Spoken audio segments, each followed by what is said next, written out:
नमस्कार दोस्तों, पिछले वीडियो में हमने बात की व्याकरण शिक्षण की विधियों की और उन सारी विधियों का दिमाग में एक मैप बनाया था। तो आज उसी तरह हम बात करेंगे पद्य शिक्षण की विधियाँ, यानी कविता शिक्षण की कौन कौन सी विधियाँ हैं और कविता शिक्षण की का मुख्य उद्देश्य क्या है। तो इन सारी विधियों का दिमाग में एक मैप बनाएंगे ताकि उसको हम अच्छे से सेट कर सकें और ये पता लगा सकते कि कविता शिक्षण की कौन कौन सी विधियाँ हैं और कौन कौन सी मनोवैज्ञानिक है, कौन सी अमनोवैज्ञानिक है, कौन सी विधि कौन से स्तर पर काम आ रही है। तो आइए जानते हैं कविता शिक्षण की विधियाँ। तो सबसे पहले बात करते हैं कि कविता शिक्षण के क्या क्या उद्देश्य है। वैसे तो कविता शिक्षण के बहुत सारे उद्देश्य हैं, जैसे मनोरंजन करना, चारित्रिक नैतिक और चारित्रिक गुणों का विकास करना, लेकिन कविता शिक्षण का जो मुख्य उद्देश्य है वो होता है रसानुभूति की प्राप्ति, यानी बालकों को कविता के माध्यम से रस की प्राप्ति होनी चाहिए, इसलिए इसका मुख्य उद्देश्य रसानुभूति की पूर्ति करना होता है। तो कविता शिक्षण की विधियों में हम पहली विधि की बात करते हैं, अभिनय विधि। अभिनय विधि में अध्यापक बच्चों के सामने कविता को अपने हाथों के संकेतों के माध्यम से बताता है और उसी का बच्चे अनुकरण करते हैं और अभिनय करते हैं, इसलिए इसे अभिनय विधि कहा जाता है। अभिनय विधि पूर्णतः मनोवैज्ञानिक विधि होती है और इसमें अध्यापक बच्चे अभिनय करने के दौरान विभिन्न पोशाकों का उपयोग करते हैं, इसलिए ये विधि थोड़ी खर्चीली विधि भी है, थोड़ी खर्चीली विधि है। और इस विधि को हम प्राथमिक स्तर और उच्च प्राथमिक स्तर दोनों में लागू कर सकते हैं, क्योंकि अभिनय एक 5वीं क्लास का बच्चा भी कर सकता है और 8वीं क्लास का भी कर सकता है। तो प्राथमिक स्तर के लिए और उच्च प्राथमिक स्तर दोनों के लिए लागू है। तो अभिनय विधि प्राथमिक स्तर एवं उच्च प्राथमिक स्तर दोनों के लिए लागू है, दोनों स्तरों के लिए इसको काम में ले सकते हैं। दूसरी विधि है तुलना विधि।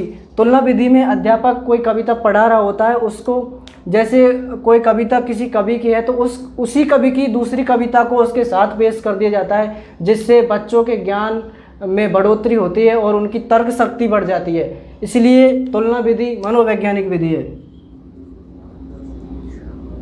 और इस विधि में बालक की तर्क शक्ति बढ़ जाती है। और तुलना विधि उच्च प्राथमिक स्तर के बच्चों के लिए लागू होती है, क्योंकि प्राथमिक स्तर के बच्चे तो दोनों कविताओं में तुलना ही नहीं कर पाएंगे, इसलिए तुलना विधि उच्च प्राथमिक स्तर के बच्चों के लिए लागू होती है। तीसरी है गीत प्रणाली। गीत प्रणाली में कविता का उतार चढ़ाव का ध्यान रखा जाता है और सुर, ताल, लय, यति, गति के साथ उस कविता को गाया जाता है और उससे रस की प्राप्ति होती है। गीत प्रणाली एक मनोवैज्ञानिक विधि है और कविता शिक्षण की सबसे अच्छी विधि गीत प्रणाली है। इसमें क्योंकि रसानुभूति की पूर्ति होती है, इसलिए ये गीत विधि कविता शिक्षण की सबसे अच्छी विधि है। इसमें कविता को एक गीत के माध्यम से उतार चढ़ाव का ध्यान रखते हुए गाया जाता है, इसलिए बच्चों को रस की प्राप्ति होती है और यह केवल प्राथमिक स्तर के बच्चों के लिए लागू होती है, क्योंकि उच्च प्राथमिक स्तर के बच्चे इतना गीत गाने को इतना पसंद नहीं करेंगे जितना प्राथमिक स्तर के बच्चे करेंगे, इसलिए गीत प्रणाली मनोवैज्ञानिक विधि है और कविता शिक्षण की सबसे अच्छी विधि है। चौथी विधि की बात करते हैं, अर्थबोध विधि।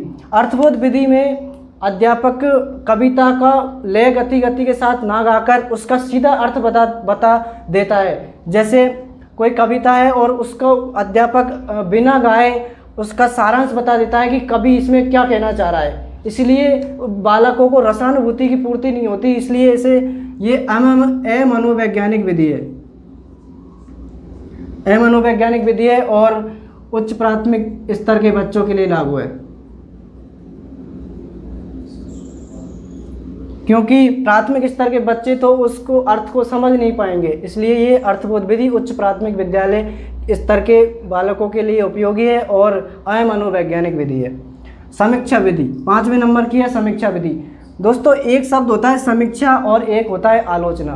दोनों में अंतर क्या है? आलोचना में तो हम किसी चीज़ की गुण दोषों की बात करते हैं, लेकिन समीक्षा में गुण दोषों के साथ उसको सलाह भी दी जाती है। जैसे आलोचना में तो केवल गुण दोषों को बताया जाता है और समीक्षा में गुण दोषों के साथ साथ उसको एक मशवरा और एक अपनी राय भी दी जाती है, समीक्षा वो होती है। तो समीक्षा विधि में कविता के आलोचनात्मक पक्ष की बात की जाती है। ये विधि कॉलेज स्तर पर लागू होती है क्योंकि इसमें कविता की एक एक शब्द का पोस्टमार्टम किया जाता है और ये देखा जाता है कि ये शब्द यहाँ कैसे यूज हुआ है। तो ये बड़े स्तर पर पद शिक्षण की विधियाँ है। समीक्षा विधि मनोवैज्ञानिक विधि है क्योंकि इसमें बच्चों में ज्ञान की बढ़ोतरी अधिक होगी, इसलिए ये मनोवैज्ञानिक विधि है। 6 नंबर की है रसास्वादन विधि। रसास्वादन विधि का मुख्य उद्देश्य होता है बालकों में रस और आनंद की पूर्ति को सक्षम बनाना, यानी रस और आनंद की पूर्ति करने में बालक सक्षम हो जाए। तो जैसे अपन प्राचीन काल में भी ऐसा होता था कि किसी बात को हम नॉर्मल ना कहकर कविता, गीत और गाने के माध्यम से बता देते थे, जिससे वो स्मृति में अधिक दिनों तक रहता और जल्दी से गायब भी नहीं होता था। इसलिए रसास्वादन विधि के द्वारा कविता पढ़ने से या कोई बात कहने से वो अधिक समय तक स्थायी रहती है, इसलिए ये मनोवैज्ञानिक विधि है। रसास्वादन विधि मनोवैज्ञानिक विधि है और ये प्राथमिक स्तर के बच्चों के लिए लागू है। रसास्वादन विधि में रस और आनंद की पूरी पूर्ति होती है, इसलिए ये मनोवैज्ञानिक विधि है। 7वें नंबर की आती है व्याख्या विधि। व्याख्या विधि विशेषकर कॉलेज स्तर के लिए लागू होती है और इसमें किसी कविता में आए शब्दों का विग्रह करके और छंद अलंकारों को बताया जाता है, मतलब कविता की व्याख्या की जाती है। जो प्राथमिक स्तर के बालक और उच्च प्राथमिक स्तर के बालक नहीं समझ पाते, इसलिए इसे कॉलेज स्तर में लागू किया जाता है। और ये विधि अमनोवैज्ञानिक है क्योंकि इसमें रसानुभूति की पूर्ति नहीं होती और अमनोवैज्ञानिक विधि है। 8वें नंबर पे आती है व्यास विधि। व्यास विधि व्याख्या विधि का बड़ा रूप है, विस्तृत रूप है। इसमें भी कविता में आए शब्दों का पोस्टमार्टम किया जाता है और हर शब्द का विग्रह करके उसका मतलब जाना जाता है। ये भी कॉलेज स्तर के लिए लागू होती है। बेसिकली व्यास का मतलब होता है कथावाचक, मतलब कविता को एक कथा के रूप में सुना दिया जाता है और प्रत्येक शब्द का अर्थ बता दिया जाता है, इसलिए ये कॉलेज स्तर पर लागू है और मनोवैज्ञानिक विधि है क्योंकि रसानुभूति तो हो ही नहीं रही। 9वें नंबर पे आती है प्रश्नोत्तर विधि।